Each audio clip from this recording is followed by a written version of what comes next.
오직 너 하나님의 사람아, 이것들을 피하고 의와 경건과 믿음과 사랑과 인내와 온유를 따르며 믿음의 선한 싸움을 싸우라. 영생을 취하라. 이를 위하여 내가 부르심을 받았느니라. 아멘.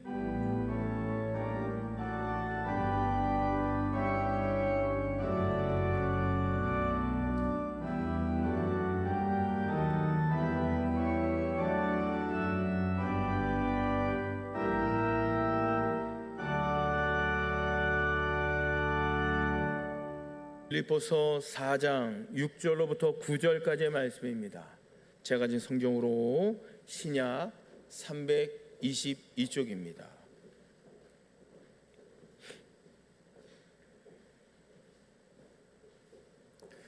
빌립보서 4장 6절로부터 9절까지 하나님의 말씀을 봉독해 올립니다. 아무것도 염려하지 말고 다만 모든 일에 기도와 간구로 너희 구할 것을 감사함으로 하나님께 아뢰라. 그리하면 모든 지혜각에 뛰어난 하나님의 평강이 그리스도 예수 안에서 너희 마음과 생각을 지키시리라. 끝으로 형제들아, 무엇이든지 참되며 무엇이든지 경건하며 무엇이든지 옳으며 무엇이든지 정결하며 무엇이든지 사랑받을 만하며 무엇이든지 칭찬받을 만하며 무슨 덕이 있든지 무슨 기림이 있든지 이것들을 생각하라. 너희는 내게 배우고 받고 듣고 본 바를 행하라. 그리하면 평강의 하나님이 너희와 함께 계시리라. 아멘. 아직 많이 연약하죠. 여러분들 계속 기도해 주셔서 우리 권사중 장단이 더 하나님께 기쁨이 되고 자랑이 되는 또 우리 중창단이 되길 바라고, 이제 창단 연주회를 마치면 이제 외부 이제 어려운 미자리 교회 같은 데 가서 찬양으로 하나님을 섬기려고 합니다. 여러분들 기억나실 때마다 기도 부탁드립니다. 이 한 주간 우리에게 주시는 금주의 말씀 빌립보서 4장 7절 말씀입니다. 우리 한 목소리로 합독합니다. 그리하면 모든 지각에 뛰어난 하나님의 평강이 그리스도 예수 안에서 너희 마음과 생각을 지키시리라. 빌립보서 4장 7절 말씀. 아멘. 우리가 이 땅을 살아가면서 모든 사람들이 그렇죠. 우리의 마음, 나 자신의 마음을 다스린다. 내 마음을 다스린다는 것이 참으로 중요합니다. 그 말씀이 잠언 16장 32절 하반절에 또 나오는데 우리 한 목소리로 합독해 보겠습니다. 시작. 자기의 마음을 다스리는 자는 성을 빼앗는 자보다 나으니라. 이만큼 자기 마음을 다스리는 일이 너무나도 중요하고 너무나도 참으로 어려운 일이고 힘든 일이다라는 거예요. 자기의 마음을 아는 사람을 철학적 인간이라고 하고요, 자기의 마음을 나눌 줄 아는 사람을 소통의 인간이라 합니다. 또 자기의 마음을 줄 줄 아는 사람을 사랑하는 사람이라 하고, 자기의 마음으로 남의 마음을 얻을 수 있는 사람을 영향력 있는 리더십을 가진 사람이라고 이야기를 합니다. 자, 그리고 자기의 마음을 다스릴 줄 아는 사람을 득도한 사람이라고 우리가 또 이야기를 한다는 겁니다.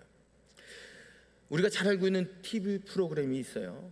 이 TV 프로그램 중에서 이제 사회적 신드롬을 일으킨 프로그램인데, 그 프로그램이 뭐냐? 바로 부두의 명곡입니다. 지금도 이제 인기가 많죠. 여러분, 이 프로그램이 처음 등장했을 때 사회적으로 엄청난 센세이션을 일으켰다 그래요. 이 사회적 센세이션을 일으킨 비결이 무엇일까요? 몇 가지 특징이 있다 그랬는데, 첫 번째는 최고의 가수들이 최선을 다해서 목숨을 걸듯이 비장한 마음으로 노래를 한다는 겁니다.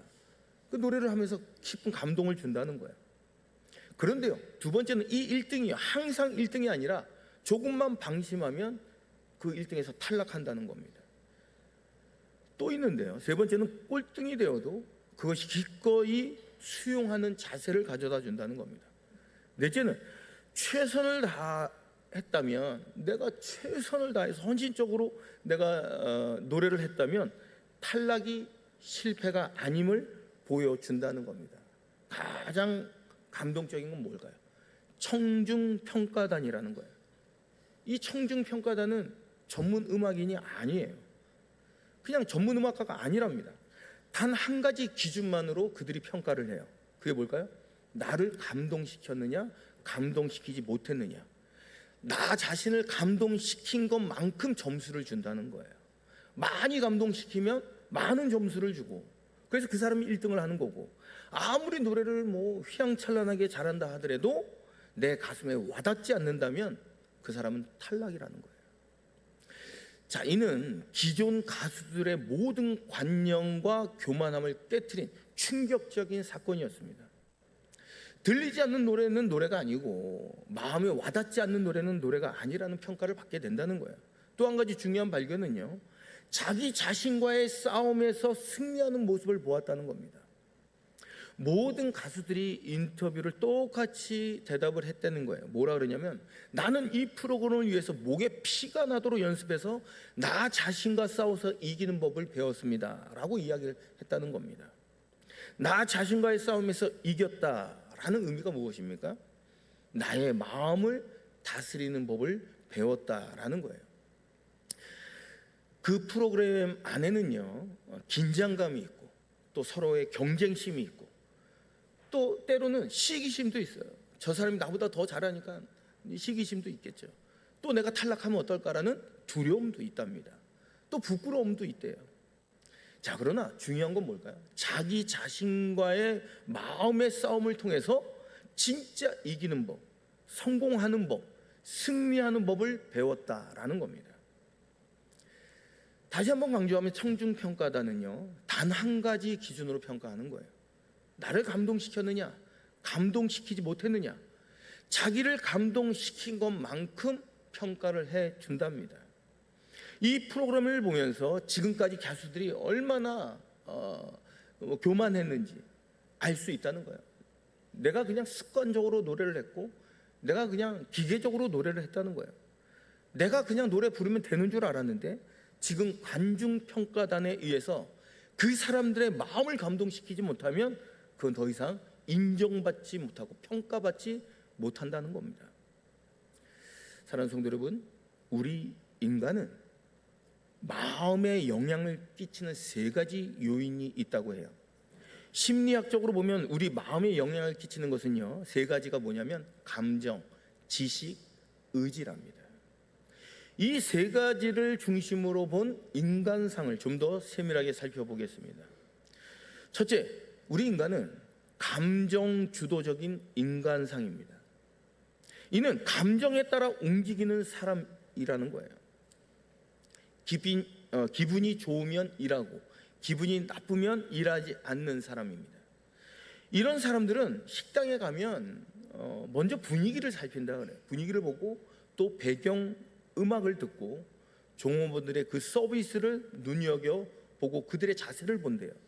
그래서 그게 마음에 들면 그 여사 음식을 맛있게 먹는다는 겁니다. 사람은 감정 주도적 성향이 있는 게 사실입니다. 그런데요, 반면 우리가 한번 이렇게 생각을 해봐요. 집에서 키우는 개를 한번 생각해봐요. 개에게 밥을 먹일 때 만약에 집에서 키우는 개를 괴롭혔다고 한번 해봅시다. 그럼 그 개가 너무나도 기분 나쁜 나머지 그 밥을 안 먹냐? 그렇지 않거든요. 개는요, 기분이 나빠도요, 그 개 밥그릇을 막 끌고 가면서 밥을 끝까지 먹는다죠. 그런데 사람은 그렇지 않아요. 기분 나쁘면 밥이 넘어가지 않습니다. 내 마음이 불편하면, 내가 엄청난 스트레스 받으면 밥이 입으로 넘어가지 않는다는 거예요. 이게 바로 감정 주도적 인간상의 특징이랍니다. 자, 그러나 사람들이 항상 기분과 감정에 따라 움직인다면 온전한 삶을 살 수 없다는 거예요. 가령 예를 들면 결혼 생활도 마찬가지입니다. 기분이 좋으면 결혼 생활 잘하고 기분이 나쁘면 잘해주지 않고 온전한 가정이 될 수 있겠냐는 거죠. 두 번째는요, 지식 주도적인 인간상입니다. 이런 사람은요, 식당에 들어가면 메뉴판을 보고 칼로리 계산부터 한답니다. 이게 몸에 어디에 좋은지, 이게 중국산인지 국내산인지 이걸 파악한대요. 그리고 이 음식이 영양소가 어떤 영양소가 가지고 있는지, 이 영양소가 내 몸에 어떤 도움이 되는지 따져본다는 거예요.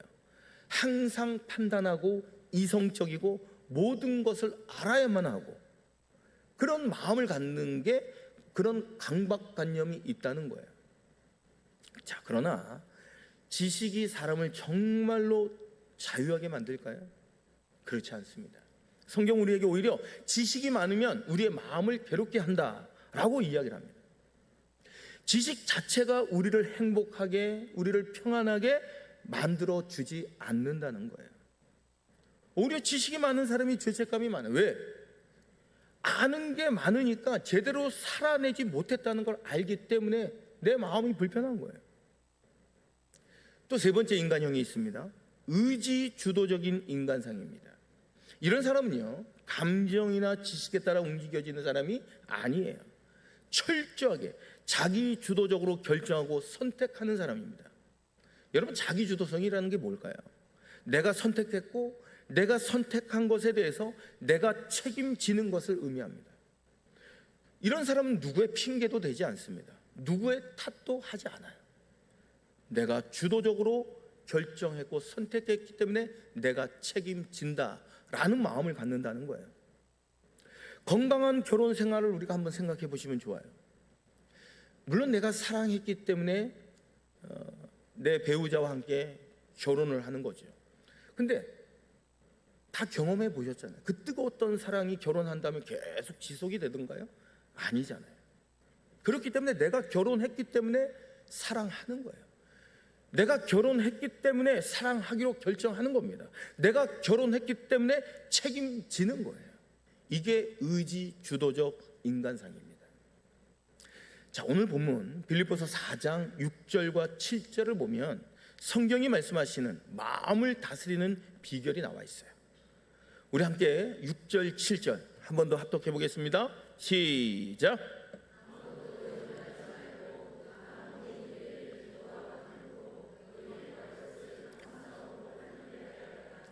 그리하면 모든 지각에 뛰어난 하나님의 평강이 그리스도 예수 안에서 너희 마음과 생각을 지키시리라. 아멘.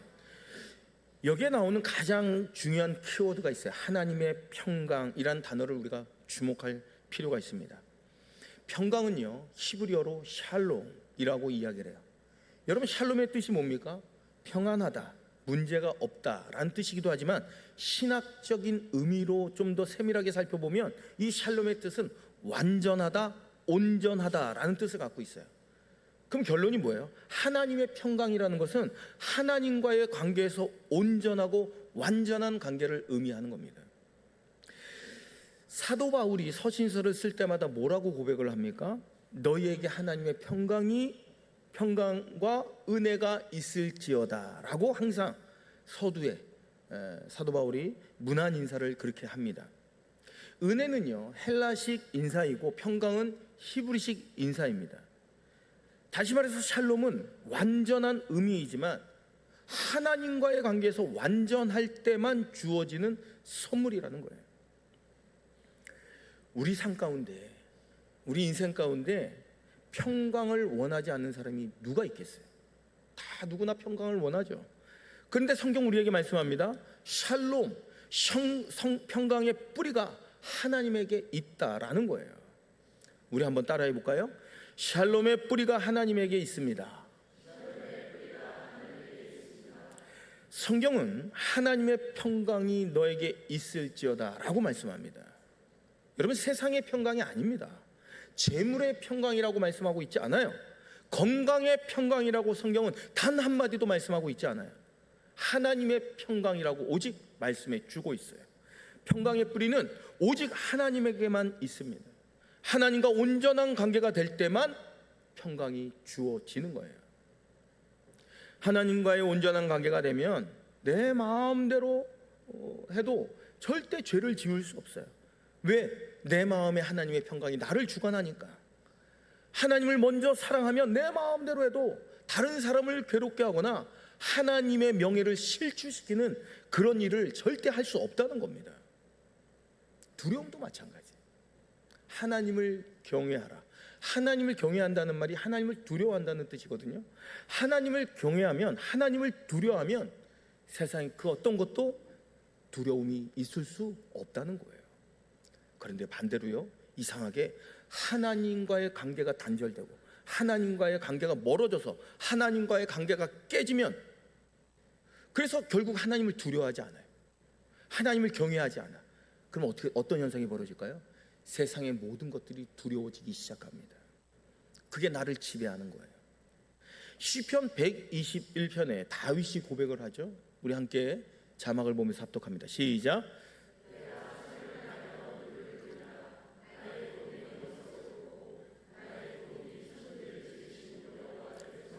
아멘. 사람은, 우리 인간은 예수를 믿어도 산을 만납니다. 그렇잖아요. 내가 신앙생활을 해도 태산을 만나게 되어 있어요. 바울처럼 감옥을 만나기도 합니다. 다윗처럼 사망의 음침한 골짜기를 만나기도 해요. 그러면 우리 인간은 어떻게 되는 거예요? 그럼 고개를 숙여야 하는 거 아닙니까?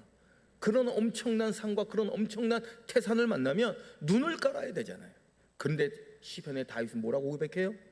내가 산을 향하여 눈을 들리라. 사랑하는 성도 여러분, 평강이 주어진 사람의 특징이 무엇일까요? 하나님과의 온전한 관계가 있는 사람들이 평강을 누립니다. 시편 기자는 다시 고백을 합니다. 천지를 지으신 여호와, 이게 무슨 뜻이에요? 하나님은 전지전능하심을 믿어야만 평강이 주어진다라는 의미입니다. 자, 그러면 하나님과의 온전한 관계 안에는 어떤 요소가 있을까요? 첫째, 하나님은 전지전능하시다. 이걸 믿어야 한다는 거예요. 그럼 나는 뭐라는 거예요? 하나님이 전지전능하시면 나는 무지무능하다라는 걸 인정하셔야 됩니다. 두 번째, 전지전능한 하나님이 나를 지으시고 그 다음에 나를 제일 잘 아십니다. 이걸 믿어야지만 평강이 주어지는 거예요. 세 번째는요, 다시 한번 반복해봐요. 전지전능하신 하나님이 나를 지으시고 나를 제일 잘 아시고, 그 다음 중요한 게 뭐예요? 그분이 나를 사랑하십니다. 이 세 가지를 절대적으로 믿는 사람에게는 위에서부터 아래로 하나님의 평강이 선물로, 샬롬이 선물로 우리에게 주어진다라는 겁니다. 자, 혹시 가난하면 평강이 빼앗길까요? 아닙니다. 왜? 물질로부터 온 평강이 아니잖아요.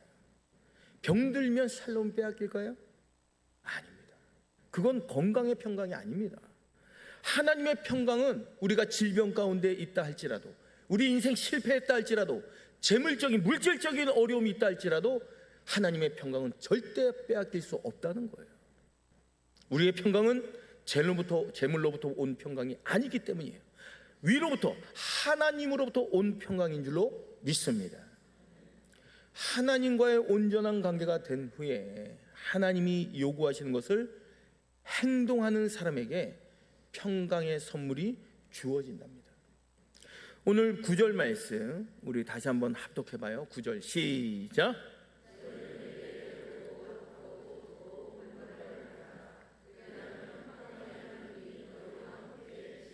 아멘. 보세요. 너희는 내게 배우고 받고 듣고 본 바를 어떻게 하라? 행하라. 그리하면 하나님의 평강이, 하나님이 너희와 함께 계실 것이다, 이 말씀입니다. 다시 말해서 행동하면 그만큼 평강이 우리의 삶 가운데 주어질 수 있다라고 말씀해 주고 있어요. 우리는요, 하나님과의 온전한 관계가 되었음에도 불구하고 왜 평강이 없는 이유가 무엇일까요? 아는데 하지 않기 때문에 그래요. 느꼈는데 하지 않기 때문에 그래요. 지식적으로 너무나도 잘 알고 있는데 그 지식 그대로 준행하지 않고 있기 때문에 그런 겁니다. 성경 우리에게 말씀합니다. 행한 것만큼 평강이, 샬롬이 주어질 수 있다라고 말씀해 주고 있어요. 한번 이렇게 생각해보세요. 사랑하는 감정이 있지 않습니까? 그 사랑하는 그 감정, 느낌만큼만 샬롬이 주어지는 게 아니에요. 느낌만큼이 아니에요. 내가 사랑한 것만큼만 평강이 주어지는 겁니다. 내가 섬긴 것만큼만 사랑이 주어지는 거예요. 내가 누군가에게 자비한 것만큼만 내게 평강이 주어지는 겁니다. 내가 누구에게인가 용서해 준 것만큼만 나에게 평강이 주어진다라고 말씀해 주고 있어요. 오늘 성경 우리에게 무엇을 하라고 말씀합니까? 좀 더 구체적으로 기뻐하라, 감사하라, 기도하라, 이 세 가지를 말씀해 주고 있어요. 자, 그런데 오늘 성경에 기록한 사도 바울은 지금 어디에 있어요? 감옥에 있어요. 자, 과연 감정적으로 기도하고 싶겠습니까? 과연 기뻐할 수 있을까요? 감정적으로 슬퍼해야죠. 지식적으로도 슬퍼해야 되는 게 맞아요. 그런데 오늘 성경의 사도 바울은 우리에게 뭐라고 말씀하고 있어요? 이 순간만큼은 감정 주도적인 인간상이 되지 말고, 지식 주도적인 인간상이 되지 말고, 하나님과의 온전한 관계를 통해서 하나님의 평강이 임했다면 이제는 의지 주도적인 인간상이 되어서 주께서 말씀하시면 해보라 라는 겁니다. 물론 감정적으로는 동의가 안 되죠. 지식적으로도 받아들일 수 없어요. 그러나 주께서 말씀하시면 해보라는 겁니다. 그러면 그만큼 샬롬이, 평강이 우리 인생 가운데 주어지는 줄로 믿습니다. 나야가라 폭포 가보신 분 계실지 모르겠습니다. 저는 가보지는 않았습니다. 거기 가면 레인보우 브릿지라는 다리가 있어요. 저기 화면에 보이는 저 다리인데요, 244m의 길이라고 해요. 어마어마한 협곡에 저게 언제 시공이 됐냐? 1847년도랍니다. 대단하지 않습니까? 여러분, 1847년도는요 이 당시는 기술력도 없고 크레인도 없는 시기입니다. 근데 찰스 엘럿 주니어라는 사람이 이 브릿지를 놓은 거예요. 비결이 무엇일까요? 이 주니어가 이 다리를 놓기 위해서 연을 날렸답니다. 연을 띄운 거예요. 244m 정도 되는 협곡, 저 맞은편으로 연을 날렸답니다. 그런데 그 연에다가 어떻게 했느냐, 철사줄을 매달아서 날렸다는 거예요. 날려가지고 맞은편에 연을 떨어뜨린 겁니다. 그 다음에 그 철사줄이 2가닥, 3가닥, 4가닥 점점 모여서 그 철사줄을 엮은 거예요. 그리고 맨 마지막에는 굵은 철선을 이제 엮어서 보냈다는 거예요. 그래서 만들어진 다리가 바로 레인보우 브릿지라는 다리가 만들어지게 되었답니다. 물론 처음에 많은 사람들이 이 찰스 엘리엇이라는 주니어가 이 연을 띄웠을 때 다들 비웃었을 거예요. 말도 안 된다고, 어림없다고, 콧방귀 끼고 비아냥거렸을 겁니다. 이 주니어라는 본인도 이게 과연 설마 가능할까, 될까라는 그런 걱정 반 기대 반으로 그 연을 날렸을 거예요. 많은 사람들이 반대하고 비웃었지만 그럼에도 불구하고 엘럿 주니어만은 확신을 갖고, 그래도 염려는 스럽지만 내가 행동으로 옮겨 본 겁니다. 연줄을 날렸어요. 올렸어요. 그리고 연줄에다 철사줄을 묶어서 보낸 겁니다. 그 철줄을 보내어서 철교가 되고 그 다리가 만들어지는 놀라운 역사를 일궈낸 겁니다. 사랑하는 성도 여러분, 하나님의 샬롬을 이루기를 원하십니까? 연을 띄우세요. 여러분이 띄운 것만큼 언젠간 하나님께서 그 연줄을 통하여 하나님의 평강을 여러분에게 이루어 주실 줄로 믿습니다. 이제 말씀을 마무리합니다. 앞으로 나에게 찾아오는 어려움이 있을 수 있어요. 앞으로 나에게 그런 힘들고 고통 가운데 있다 할지라도 감정에 절대 휘둘리지 마십시오. 지식으로만 머물러 있지도 마십시오. 오직 우리는, 믿음의 사람은 의지로 결단하는 겁니다. 그러기 위해서 우리에게 꼭 필요한 게 있어요. 첫째, 하나님과 온전한 관계를 회복하십시오. 전지전능하신 하나님께서 나를 지으시고 나를 그 누구보다도 너무나도 잘 아시고 나를 아낌없이 사랑하신다는 그 믿음을 끊임없이 고백하시기 바랍니다. 이것이 진정한 샬롬의 시작인 줄로 믿습니다. 둘째, 오늘부터 말씀대로 살아가기를 시작하십시오. 성경은 말씀합니다. 기도하라, 감사하라, 그리고 기뻐하라. 그 명령을 감정과 상관없이, 환경과 상관없이 실천해 보는 겁니다. 우리가 행한 것만큼 평강이 우리 인생 가운데 주어질 줄로 믿습니다. 끝으로 연줄을 띄우십시오. 244m 협곡을 가로지르는 작은 연줄이 그 누구도 예상하지 못했던 견고한 다리가 되었듯이 오늘 우리의 작은 순종이 놀라운 평강의 다리가 될 줄로 믿습니다. 이러한 삶을 이루어갈 때 혹 집에 가서 술 취한 남편 앞에서도 우리는 감사할 줄 안다는 거예요. 직장에서 아무리 힘든 상황에서 그럼에도 불구하고 우리는 기뻐할 수 있다는 거예요. 우리가 질병 가운데 병상에서도 기도할 수 있답니다. 왜냐하면 평강은 환경에서 오는 것이 아니라 하나님과의 관계에서 오기 때문입니다. 사랑하는 성도 여러분, 우리는 오늘 밤 무릎 꿇고 하나님께 고백하십시오. 하나님, 저는 더 이상 감정과 상황에 휘둘리지 않겠습니다. 주님의 말씀대로 살겠습니다. 제게 참된 샬롬을 허락해 주옵소서. 그리고 내일 아침부터 실천해 보십시오. 내 상황이 어떠하든지, 내 기분이 어떠하든지 하나님께 감사하십시오. 상황이 어떠하든지 기뻐하십시오. 문제가 무엇이든지 우리는 기도하는 겁니다. 그러면 모든 지각에 뛰어난 하나님의 평강이 우리의 마음과 생각을 지켜주실 것입니다. 이제 우리 모두는 작은 믿음의 연주를 통해서 하나님의 크고 놀라운 역사를 이루며 누리며 살아가는 우리 성김의 교회 모든 성도들이 되시길 바랍니다. 이 시간 주신 말씀 붙잡고 우리 함께 기도합니다. 어떠한 상황에서도 감사함으로 하나님의 평강이 내 마음과 생각을 지키시며 참된 안식을 누리도록 이 시간 주신 말씀 붙잡고 통성으로 기도합니다. 감정으로 평강을 누리라고 이야기를 하지만 평강의 뿌리는 오직 하나님에게만 있다고 성경 우리에게 말씀하여 주십니다. 전지전능하신 하나님, 나를 지으신 하나님, 나를 아낌없이 사랑하시는 하나님과 온전한 관계가 되어 그 관계 안에서 참된 샬롬을 누리는 하나님의 사람들 다 되게 하여 주옵소서. 내가 느끼는 것만큼, 내가 아는 것만큼이 아니라 가장 중요한 것은 내가 행한 것만큼의 샬롬이 주어진다 말씀하여 주셨습니다. 너희는 내게 듣고 배우고 본바를 행하라. 그러면 너희에게 하나님의 평강이 있을지어다. 이 말씀을 부여잡고 오늘도 믿음의 연주를 띄워보는 하나님의 사람들 다 되게 하여 주옵소서. 거룩하신 예수 그리스도의 이름 받들어 간절히 기도드렸나이다. 아멘.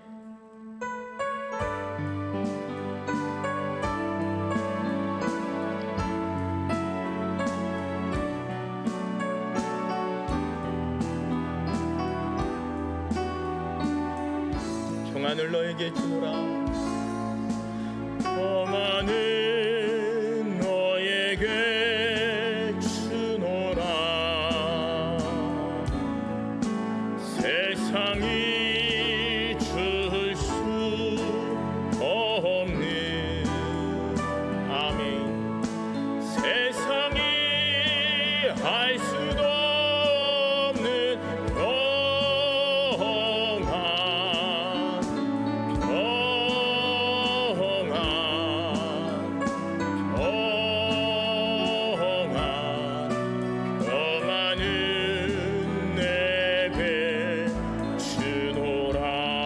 사랑을 내게 주에다. 사랑은 너에게 주노라. 세상이 줄 수 없는 아멘 아멘. 세상이 알 수도 없는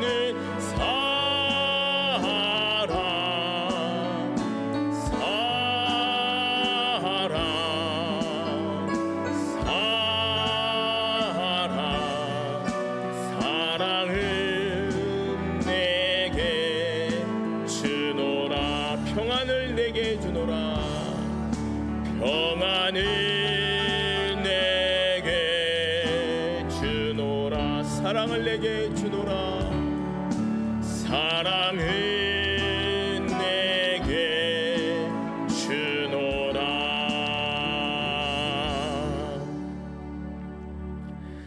전지전능하신 하나님과 온전한 관계 속에서 참된 샬롬을 이루며 누리며 살아가십시오. 지금은 우리 주 예수 그리스도의 은혜와 아버지 하나님의 극진하신 사랑과 성령의 감화 감동 충만 교통하심이 그 어떠한 상황 가운데서도 하나님과의 온전한 관계를 이루어 하나님 안에서 참된 평안을 이루며 누리며 살아가고자 다짐하고 결심하는 모든 하나님의 백성들 머리 위에와 저들의 가정과 직장과 사업장과 삶의 터전 위에와 이 나라 이 민족 위에 이제로부터 영원토록 함께 계시기를 간절히 축원하옵나이다. 아멘.